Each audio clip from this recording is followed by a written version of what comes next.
Tell me about wine. What about it? I love wine.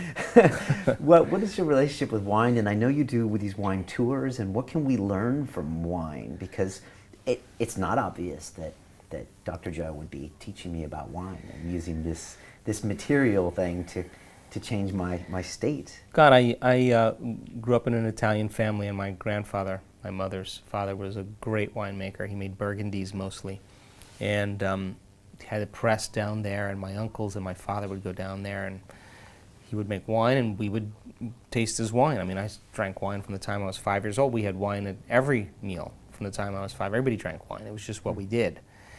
And so I was at this conference in Costa Rica, this small little exclusive little thing that I do at the end of the year. And it was the first one that I did, and it just turned out to be really great. And the people that ran it just said, hey, we'll take you anywhere in the world. Where do you want to go? And I said, I don't really want to go anywhere. I've been everywhere. I go for people. I don't go to see the world. And they said, no, come on, you got something on your bucket list. And I thought, God, I did all these experiments on red wine years ago. I'd love to talk about my research, So I started doing these wine tours because I created an artificial stomach, and I put all the digestive enzymes in this artificial stomach, like hydrochloric acid, like the same amount, molar concentration that your stomach secretes, trypsin, chymotrypsin, pepsin, pepsinogen, put all the quantities and concentrations in the proper order. Had a friend of mine and I he's a nuclear chemist, so he was working with me, and we set it up and purged the system with a gas called argon gas, so it could be an anaerobic digestive process, and brought the system up to body temperature, and then hooked up the system to an analyzer called a chemiluminescent analyzer, and we poured a glass of red wine in there, and then we trapped the vapors. And it turns out that there's a specific chemical that we captured that is a sister molecule to nitrous oxide, laughing gas. But it's just one molecule away from nitrous oxide.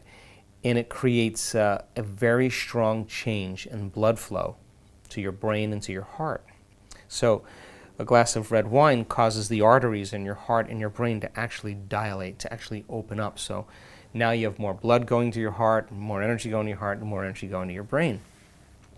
The chemical also creates plasticity in neurons, and plasticity is neurons' ability to unhook and rehook. So this particular chemical creates plasticity in the brain. So if neurons begin to loosen up their connections, they're not so hardwired. If every place where one neuron connects with another neuron is a memory, it's kind of like the memory of who you think you are starts to soften. You're not so rigid in your programs.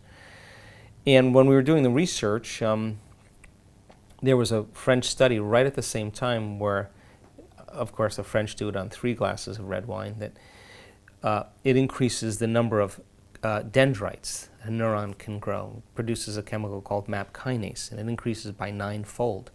So now you have more energy going to your brain, you have, and to your heart.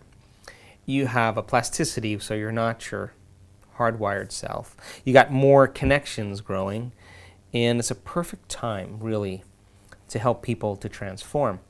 So we do these wine tours, and people, of course, think they're coming for wine, and it's that, but it's much more. And so we teach them the process, and they have really profound changes and breakthroughs, and it's done in a lighthearted. We eat great food, and people make some pretty big shifts and have a lot of fun in the process.